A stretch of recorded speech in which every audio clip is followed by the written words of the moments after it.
Bonjour à tous, aujourd'hui une clé pour réussir dans sa vie, apprenez à vous consacrer du temps pour vous faire plaisir.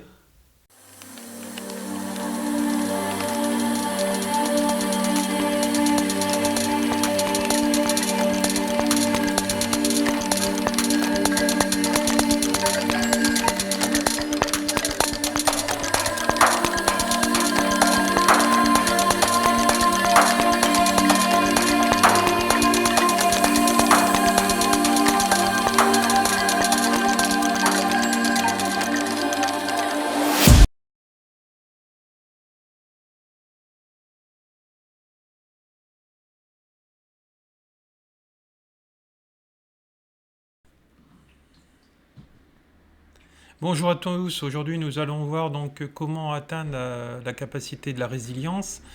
Donc voilà, donc ce n'est pas réservé que aux moines bouddhistes notamment ou à d'autres personnes, c'est réservé je dirais à tout le monde.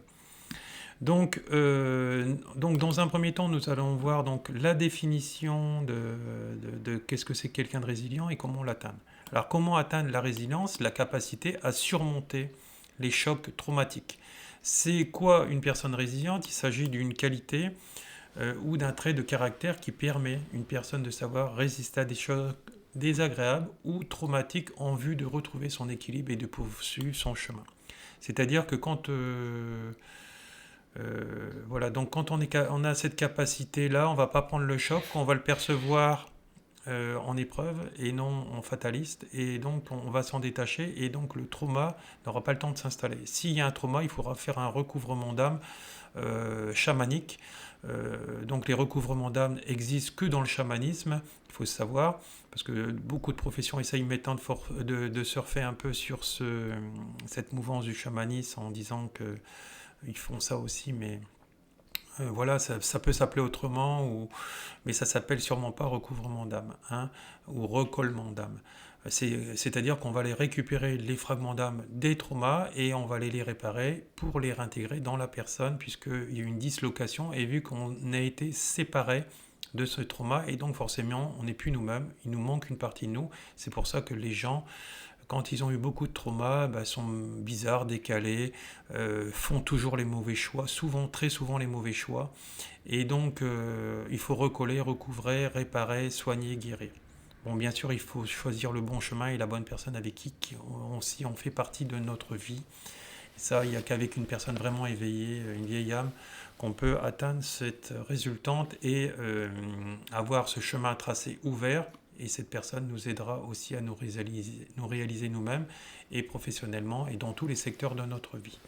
Voilà. Et surtout, nos enfants n'auront plus en fait ces traumas et ce mauvais karma à récupérer lié au trauma. Alors, donc voilà. Donc c'est important donc, par rapport à ça, donc, de poursuivre son chemin. Les personnes résilientes au travail savent mieux faire face aux problèmes et aux difficultés professionnelles depuis qu'en fait la Terre est rentrée en 5G. Donc on y est plus en plus confronté. Alors tout ce qui est inauthentique ne peut plus survivre. Donc on le voit au niveau professionnel, notamment avec les fonctionnaires. Souvent, la plupart des gens, des chefs de service, ne sont pas des gens authentiques. Ce qu'ils veulent, c'est juste leur galon. Et donc, au lieu de réparer, au lieu d'être dans la bienveillance, bah, ils font l'inverse et c'est la punition, etc. Vous savez bien que tout ce que vous semez, même au niveau du travail, même si vous avez un employé qui a fait une petite bêtise, il faut mieux réparer, pacifier la situation que être dans la punition, puisqu'on n'apprend rien dans la punition. Regardez ce qui se passe dans les prisons. Plus on punit, plus on a de récidive. Donc voilà, et donc voilà, ce qu'il faut, c'est avoir un soutien, il faut avoir, voilà, et puis si on se comporte bien avec les personnes et qu'on trouve une harmonie, un point d'harmonie, ben on réussit, voilà. Alors voilà, donc c'est important donc de le comprendre, donc pour être justement dans l'alignement, donc c'est important. Nous sommes vraiment des êtres divins, des êtres authentiques quand on est en résilience. Donc ça, la résilience, ce sont des gens qui sont très éveillés, très très éveillés. Donc voilà, donc il faut être dans l'alignement entre nos paroles, nos actes, voilà. C'est important de le comprendre. Si vous ne êtes pas dans l'alignement de ce que je viens de dire, de toute façon, la vérité va vous rattraper, le mensonge va vous rattraper et votre vie va être de travers. Voilà, donc il faut vous soigner. Alors, c'est important d'être dans cette résilience pour justement pour aller bien. Alors voilà, nous sommes vraiment donc des êtres authentiques. Donc voilà, quand on est dans la résilience, c'est de plus en plus difficile de se retenir, d'être dans le mensonge. Alors ça, vous pourrez être encore dans le mensonge pour ceux qui y sont encore avec des gens cartésiens, des gens éveillés, vraiment éveillés, parce qu'actuellement tout le monde se dit éveillé, attention, vous ne pourrez plus mentir. De toute façon, vous serez toujours rattrapé par vos démons, entre guillemets. Pourquoi? Parce que ça vous demande à guérir et cette incarnation est là pour vous guérir et pour reconnecter le divin qui est en vous, donc votre âme. Donc voilà, donc c'est des fondations très solides qui font partie de votre divin qui existe en vous depuis tout le temps. Ah, donc les fondations s'effondrent parfois quand on n'est pas authentique, c'est pas parfois, c'est tout le temps. Parfois la tour doit tomber, doit s'effondrer, vous devez tomber la tête par terre pour vivre une émotion. Une mauvaise action engendre toujours une mauvaise situation et donc les lois de conséquence sont là. Donc voilà, la mort, voilà, donc c'est une mort sur un autre plan que le corps physique, mais voilà, donc c'est une voilà. Donc c'est pour attirer en fait ce sacré saint qui est en vous, qui justement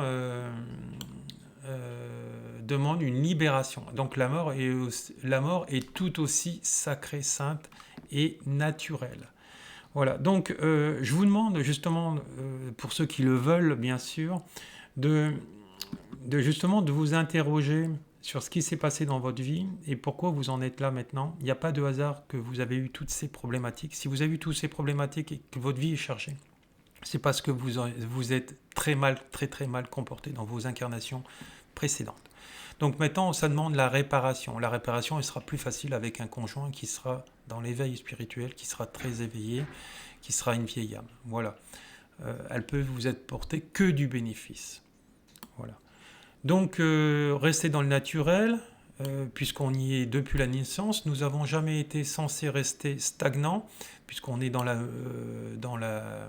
l'éveil, en pleine floraison toute l'année, donc comme la nature. Les gens qui vous disent que tout est inconstant, tout change, ceci, cela, et qui sont dans la négativité, c'est normal, ils ne veulent pas travailler sur eux. Voilà. Et juste ça, c'est juste ça.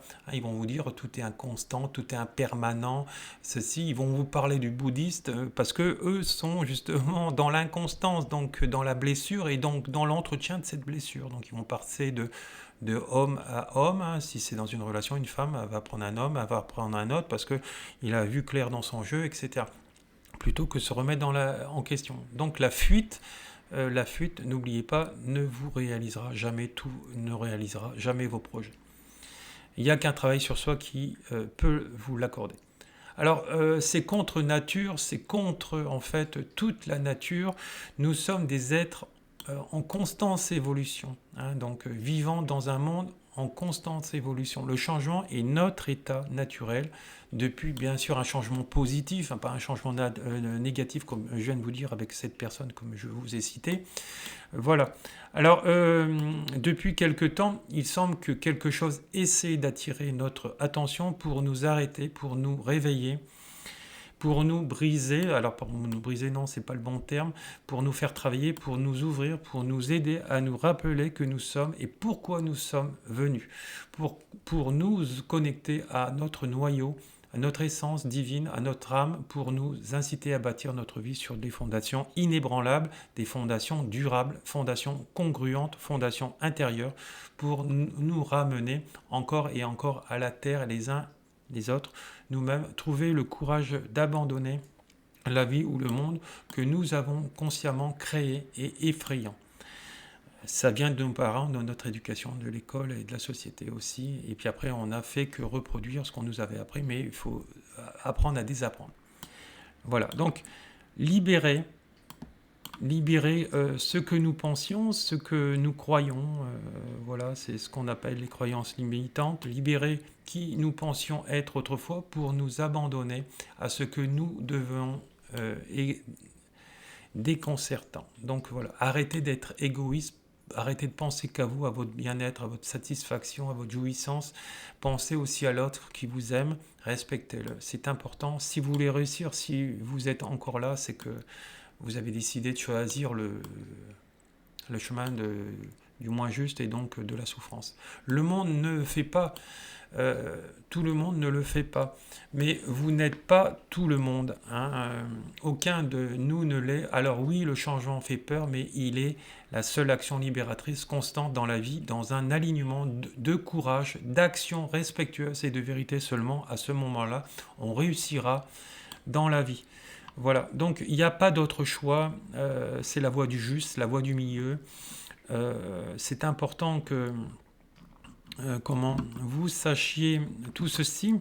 Voilà, c'est pour ça que j'aime enseigner aux gens, j'aime leur dire ce qui devrait, comment devrait être leur vie si ils veulent réussir, puisque actuellement, on nous demande un alignement dans cette 5G, depuis que la Terre est rentrée en 2012 dans la 5G, et que actuellement il y a encore des âmes humaines qui sont en 3D. Donc c'est pour ça qu'ils sont en souffrance, ils veulent réaliser leur professionnel par exemple à 30 ans, mais ils n'ont toujours pas réalisé.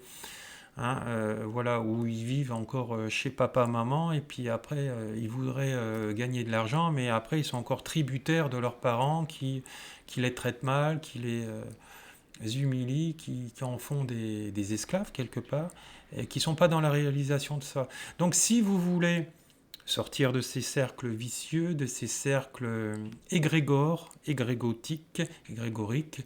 je dirais qu'il faut devenir un adulte responsable, comprenez-le, devenez indépendant, et je dirais, entre guillemets, dites merde à ce qui ne vous correspond pas. Si vous n'êtes pas prêt à le faire, c'est que vous n'êtes pas prêt à changer, vous êtes prêt à rester dans un conformiste et dans un état de souffrance, par confort et la peur de l'abandon. Vous êtes quelqu'un qui est dans des dépendances affectives si vous n'êtes pas prêt au changement et à l'aventure avec une personne qui est éveillée et qui vous satisfera beaucoup plus pour vous aider. Puisque vous serez dans l'amour et à ce moment-là, ça sera en miroir. Hein, voilà, c'est très bien de dire aux gens, vous devez travailler en miroir, mais la plupart vous comprennent pas. Vous comprennent pas, hein. Quand vous êtes déjà dans l'éveil, vous dites à votre compagnon, on va travailler en miroir, on va régler ce qui va pas en nous.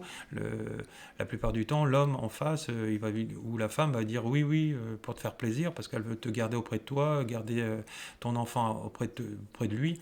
Et puis oui, parce qu'une fois que tu auras quitté l'autre, ils savent très bien que l'ancien partenaire avec qui tu étais, par exemple, si tu avais trouvé quelqu'un d'éveillé, a une chance de ne pas te reprendre. Et donc, quelque part, ils ont ce pouvoir dominateur sur toi. C'est de la perversion narcissique, même si ils sont tout gentils, ils sont tout beaux, ils sont tout ceci. C'est une forme de contrôler l'autre. Hein. C'est comme dire, tu vas pas aller à ce stage-là, etc. Parce que pourquoi? Parce que si ma femme devient super indépendante, elle risque de me quitter. Tandis que si elle bosse pas, eh ben, elle est sous mon aile. Hein, ou si elle fait des petits jobs, elle sait très bien qu'elle ne pourra pas payer ses factures seule. Donc c'est de la perversion narcissique, ça.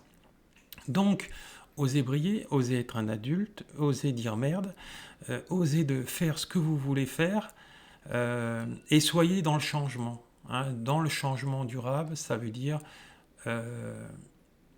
il va falloir quitter ce partenaire-là parce qu'il aura tendance à vous tirer vers le bas et non vers le haut, et trouver une vieille âme qui, lui, après, vous verrez que tout sera fluide, tout sera magique, tout va se faire.